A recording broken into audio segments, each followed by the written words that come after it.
Hello everyone, welcome to my first ever podcast. I am Monica Gupta and you all know me as an astronumerologist. और आज मेरे साथ में है रीना जी, who is an educator with 15 years of experience in one of the Dubai's top school and continues to guide children and parents. Thank you so much for inviting me. Yeah, it's all my pleasure. Reena जी, तो मेरा सबसे पहला सवाल आपसे यही रहेगा कि first day आप क्या-क्या चैलेंजेस फेस करते हैं छोटे-छोटे बच्चों के साथ? जब बच्चे पहली बार हमारे स्कूल में आते हैं, हमें फ्यू डेज लगता है, बहुत चैलेंजिंग होता है क्योंकि वो आते हैं अलग-अलग एनवायरनमेंट से।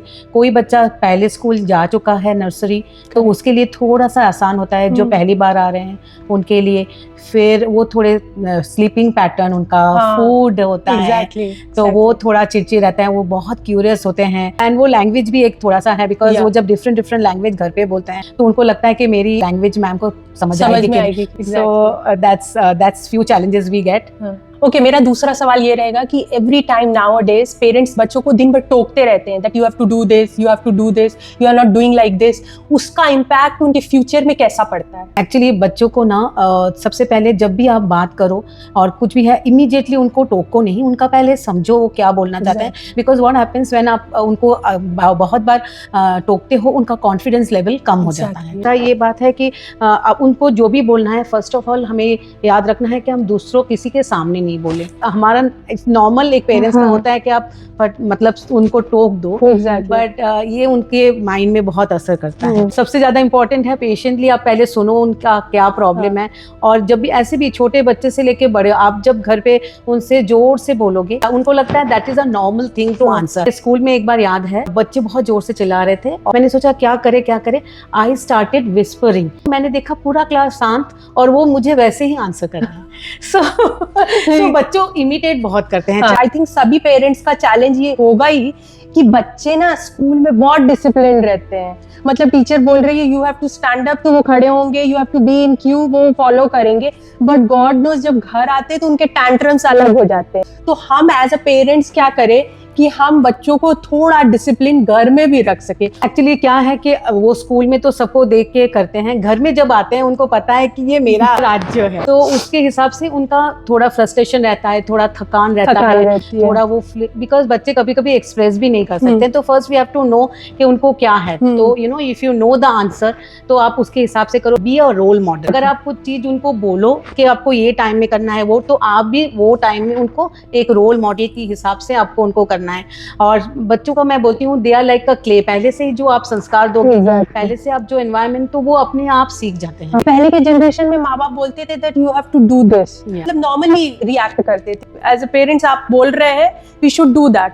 5 में से 5 चीजें नहीं की तो 3 चीजें तो हम कर ही लेते थे। बट हमें आज की जनरेशन के पेरेंट्स शायद मेरे से रिलेट कर पाए कि उनको ना 5 चीजें बोलने में भी पहले डर लगेगा कि बच्चा सुनेगा कि नहीं सुनेगा, उसके बाद सुनने के बाद करेगा कितना, उसको ये ना लगने लगे कि माँ बाप उसको प्रेशराइज कर रहे हैं।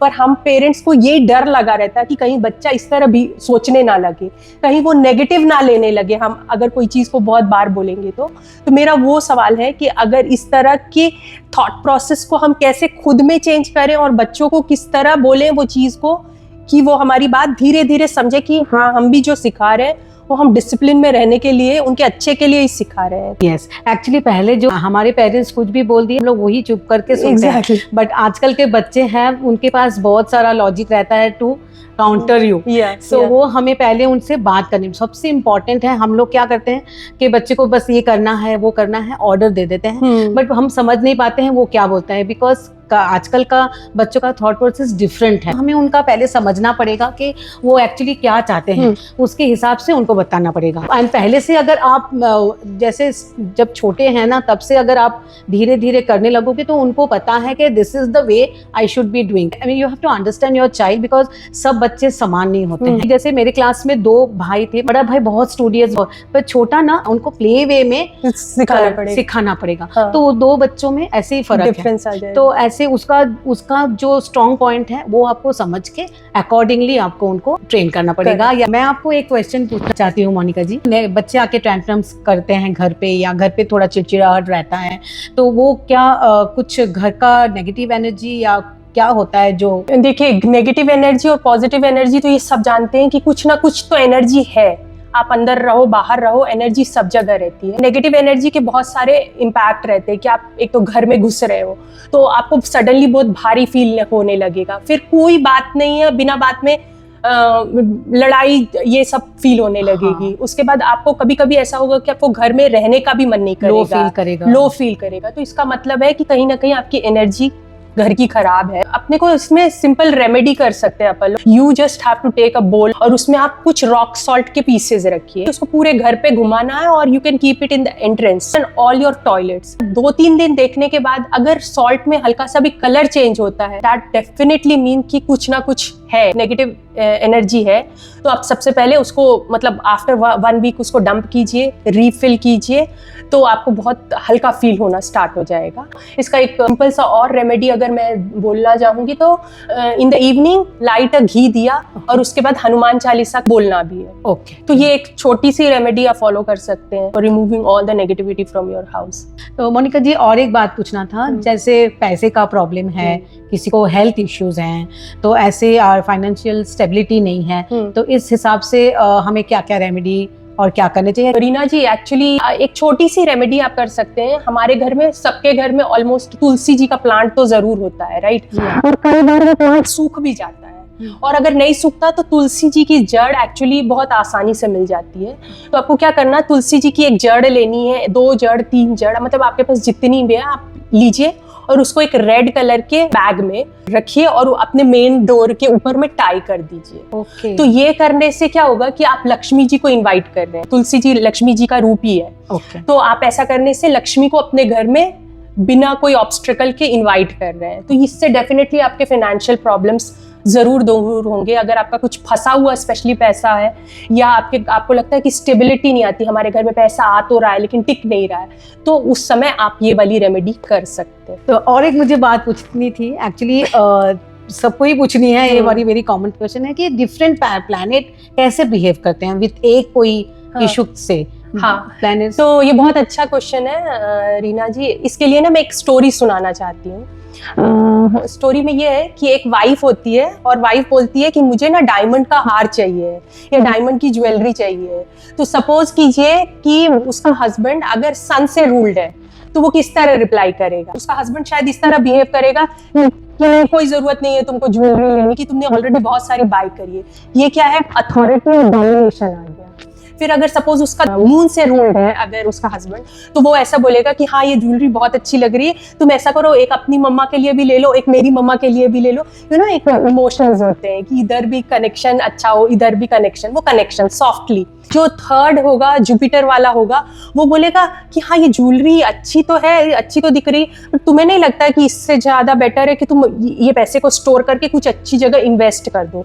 सो he will think about investing in a proper way, अगर वो जुपिटर से रूलर होगा। फिर अगर वो 4th राहु का रूलर होगा ना, तो बोलेगा मुझे कुछ फर्क नहीं पड़ता, तुमको जो करना है करो। उसको ज्यादा दूसरों के प्रॉब्लम में उसको हाथ नहीं डालने का होता है, वो अपना कूल माइंड से अपने लाइफ स्टाइल में जीता है। उसके बाद अगर 5वें नंबर पे रहेगा ना, तो वो थोड़ा कंफ्यूजन क्रिएट कर सकता है कि तुझे नहीं लगता कि ये वाली ज्वेलरी की जगह पे अगर तू गोल्ड लेती या इसका दूसरा पैटर्न लेती तो वो ज्यादा अच्छा लगता, ये इतना भी अच्छा नहीं लग रहा है करके।